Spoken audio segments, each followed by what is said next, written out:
Sambonani Emakaya, bonjour tout le monde, Molweni Emakaya, hello everybody, bon dia, hello to the Spanish people, Nia, is Ni hao to the Chinese people. Alright, so guys, welcome to another episode, and today I really want to speak about something that, let me see. Guys, you know me now, I'm privileged enough to know that I've seen what love looks like, but I've never experienced love, and that's a sad part of this. So let me speak to you guys about where I saw love happening and how I saw it taking place, right? So let's look at our parents. I'm not talking about the Gen Z parents right now, because by far with their kids. Understand? So I'm talking about our mothers. So let's say a mother to a 30-year-old, a mother to a 40-year-old, a mother to a 28-year-old. I'm sure they have seen something in life, right? So let me talk to you guys on what I've seen when it comes to a real love, like situation-wise. So I'm from the Congo, right? So by now you know that I'm from the Congo. And as you know, Congo has about 100 plus ethnic groups, and we speak about a lot of languages in Congo, about 120 languages, if not 111, 120 languages. So, and we believe kind of the same when it comes to relationship. But every tribe in Africa, they have their own way of doing things, right? So I'm gonna speak to how I saw things happening in my tribe. So my tribe is the Bashi tribe, that from the east of Congo in Bukavu. So my ethnic group, my culture, or my tribe, when it comes to marriage, they also did the dowry thing. Not dowry, guys. The dowry thing of when you have to pay certain amount of cash to get a blessing from the father for you to marry the daughter, right? You know what I mean, right? So in South Africa, it's referred to as the Lobola. So now let me speak about how I see eLobola nowadays and how I see Lobola back then, and why people paid it without any hesitation back then, and why I believe people shouldn't pay shit for a woman nowadays. Excuse my language. So let's talk about what I've seen first when I was younger. So when I was like 6, 7 years old, so I didn't have the privilege that you guys would like to you have right now. I didn't have that, So my father was a very hardworking man who would wake up in the morning to go to work, and maybe from his journey to work was about an hour to 2 hours just of walking each and every morning. And as a child, you see your father come from work and he tells you about his day. You can see the pain in his eyes. And sorry guys, this gets emotional for me because I know what my father went through to keep us alive.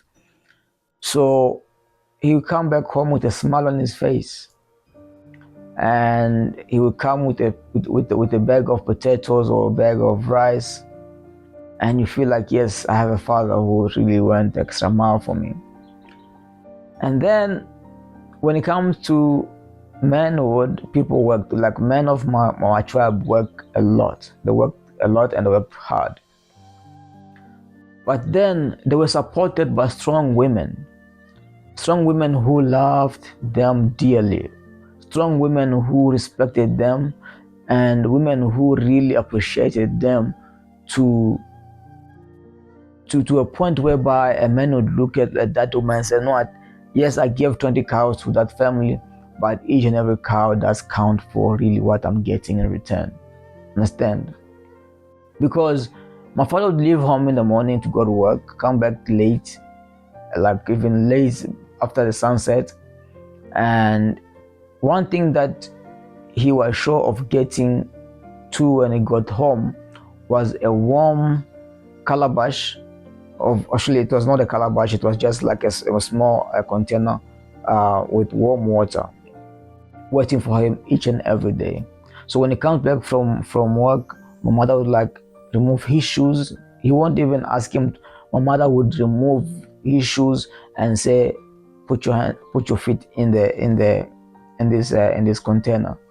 And my mother would wash his feet, or massage his feet. He would ask him about the day, and you can see they are sharing, even though the day wasn't that amazing, but because they can see the love that they have for each other, they can see the respect, the appreciation that they have for each other. They're gonna speak with so much freedom and so much happiness on their faces, despite how shitty the day was. Understand? So that's the thing. So when you see your mother do that, you also watch. You also watch what they're doing, and you say to yourself, "When I grow up, also I want a woman like this." Understand? I want a woman that's gonna be washing my feet when I get home. I want a woman that's gonna make me a warm meals when I get home, or already cooked for me when I get home. Understand? I want a woman who's gonna support me, who's gonna push me to be a better person, to be a better man. See, now at that time of my life, eLobola made sense. Dowry made sense because women were doing the wife duties of the relationships. Understand? So they would clean the house. They would even like help with the men to do 1, 2, 3, 4 things in the house, or even outside.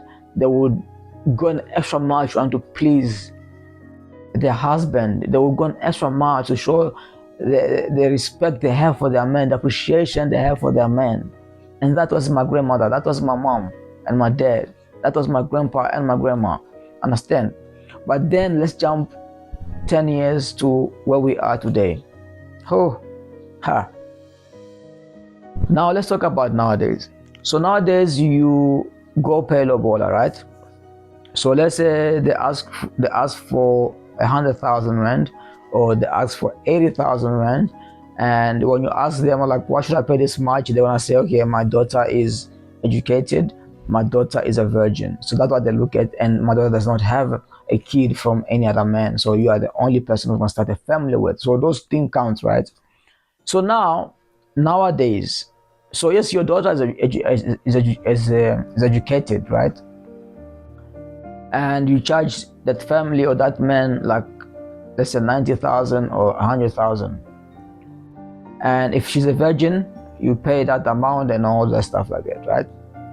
So there is a way of finding out whether the girls are virgin or not in South Africa. I don't know. So it's a practice that is done in most countries in Africa. So they go to this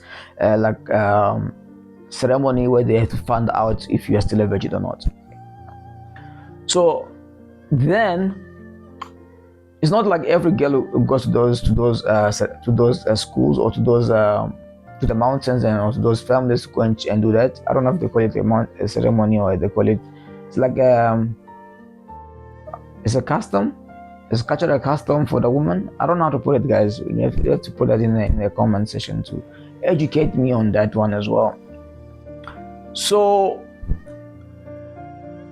yes, the girl is educated. You wanna be charged. You wanna charge more for that, but she's not a virgin. She's not. She have like major body count out there. She's been smashed to a pumpkin out there. Understand? She's been smashed to a mashed potato out there. Understand?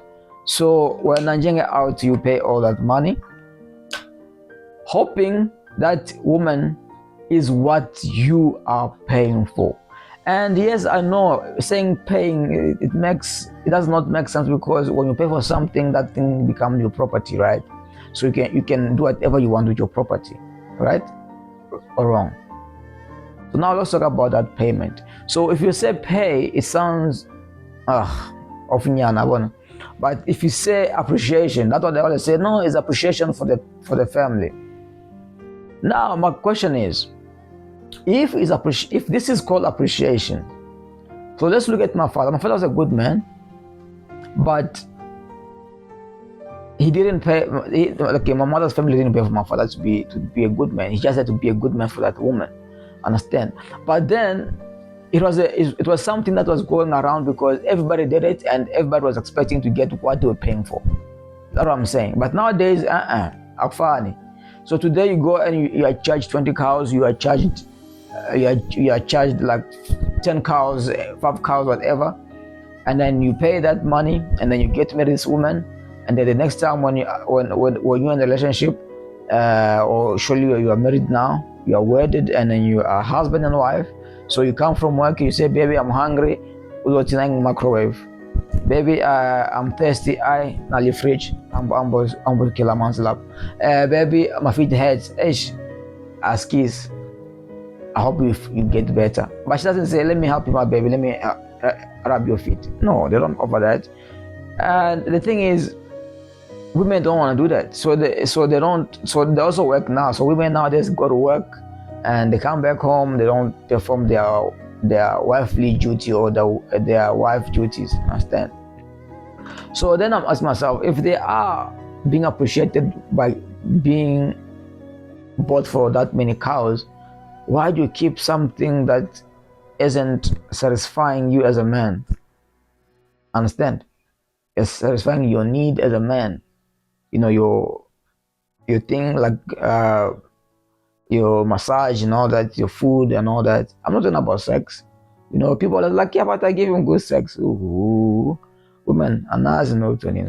Sex is not anything nowadays. Nowadays, sex is nothing, guys. Don't don't hold that sex as something valuable for you to keep a man. Trust me. You might be just the 10th on the list of that man's list. You might be the 5th on that man's list who's sleeping with. So don't try to say my cook is quite better than the other cookies. Not trust me. If it was, he was gonna go around and sleeping around. Understand? So then the other thing is, right. So as a man, if you are in a relationship and you make somebody pregnant, you're not married to that person yet. So like you're just nyajola, and then one day happens, and then you have sex and you impregnate each other, and she gets a baby, and then you and I see the baby now. So the family of the woman will say, no, you can't see your baby. You can't see your baby. You can't have your baby because you have to pay for damages. So before you get our daughter back, before you can get to see your son or your daughter, you have to pay for damages. Now that word damage. So you are now putting your daughter in the category of a second-hand or second-hand human. Understand? If I go to a second-hand store, right, to go and get something like say a PlayStation game, or to go and buy a CD player, or to go and buy a laptop. If it's a second-hand, I'm not required to pay the full amount of what it costed when before it was brought to that shop, all right? So you're gonna pay half the amount because you are buying that object with the risk of anything can happen. Same thing as women. So if you are calling your daughter damaged and a man have to pay for damages, so the next guy who comes in, does he have to pay all the full price? And if he doesn't pay that full price, that woman already in her mind also as if my values as a human have degraded to this level. So I won't be respected by that man because I'm considered as a second-hand human. I've been used, I've been damaged. So I am going in that relationship as a risk. Not him being a risk, but me as being a risk to that man. Understand? Because it's just like take at your own risk. Understand? So guys, that's why I do not understand this in the Lobola. I mean, I don't understand it nowadays. No, if I love you, please come to me, stay with me, and that's it. Let love play it's raw. Understand?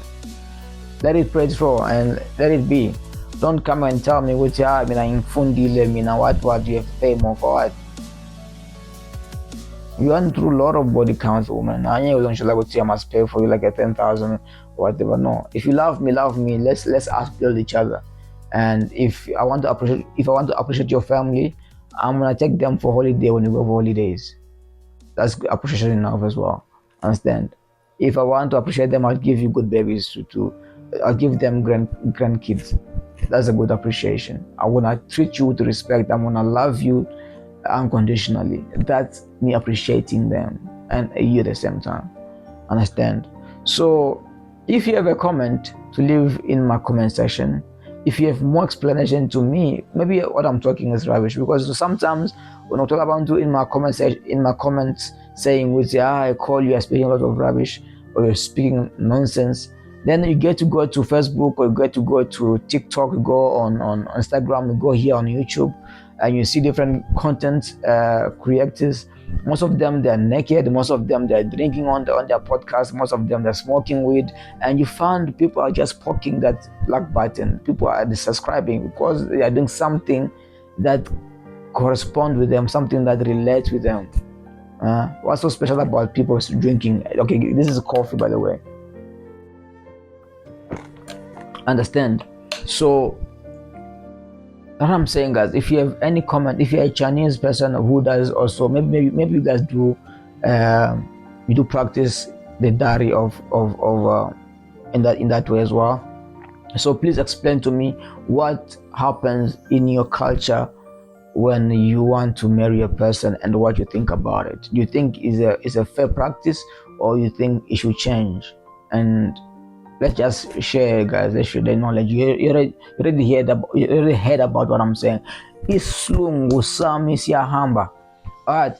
So guys, when I speak English for too long, I twist my tongue. So you have to excuse me.